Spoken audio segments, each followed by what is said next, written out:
வணக்கம். குரு பயிற்சி பலன் பற்றி பேசுகிறோம். குரு பயிற்சி பலனில் இது வரைக்கும் 11 ராசிக்கு பேசிட்டு இது 12வது ராசி மீனராசி. மீனராசி பொறுத்த வரைக்கும் ராசிநாதன் குரு இது வரைக்கும் 4 உட்கார்ந்துருந்தாருங்க. சுகஸ்தானம், வீடு, மண்மனை, வாகனம் சொல்லக்கூடிய 4ஆம் இடத்துல உட்கார்ந்துருந்தார். இந்த குரு பயிற்சி இப்போ 5க்கு போய் 9ஆம் பாரியாக ராசியே பார்க்குறது. உச்சமாகிறார் குரு.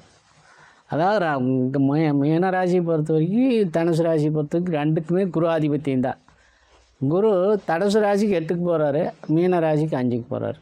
மூலம் சொல்லக்கூடிய இடத்துக்கு போகிறார். அதாவது ராசிநாதன் மூல திரிகோணம் ஏறது மிகப்பெரிய ராஜயோகம்னா. ஜென்மச்சனி இருந்தாலும் கூட ராசிநாதன் பலமாயிட்டால் மற்ற எந்த கிரகங்கள் என்ன பண்ணாலும் பெரிய தோஷம் இருக்காது. ராசிநாதன் தனகாரகன், மதிகாரகன், ராசி உடல் திடகாத்திரமான அமைப்புகளை எல்லாம் கொடுக்கக்கூடிய வாய்ப்பு.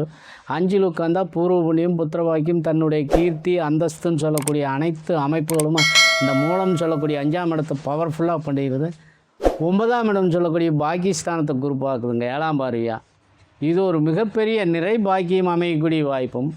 11ஆம் இடம் சொல்லக்கூடிய லாபஸ்தானத்தை பார்க்குது. புதையல் யோக ஜாதகம் அப்படின்னா இதே மகர ராசிக்கும் நாம் சொல்லியிருப்போம் புதையல் யோகம்னு.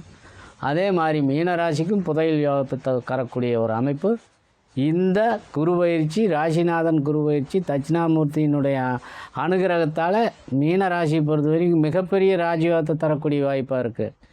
என்றால் எல்லாமே பாசிட்டிவாக சொல்கிறானே, நம்மளுக்கு நெகட்டிவாக இருக்குன்னா ஜென்மச்சனி ஜென்மராமர் வனத்திலே சீதையை சிறை வைத்ததும், ஈசனார் ஒரு பக்கம் திருவோட்டில் இறந்துள்ளதும், வாலி வட்டமும் ஜென்மச்சனியினால் இந்த தொந்தரவுகளெல்லாம் பெரிய பாதிப்பு இல்லாமல் லிமிட்டாக வச்சுக்க அதாவது மத்தியம நிலையில் இப்போ குரு பலமாக உட்கார்ந்ததுனால இந்த 7.5 சனி பெருசாக நம்மளுக்கு பாதிக்காதுன்னு 5 வருஷம் 7.5 சனி இருக்குது.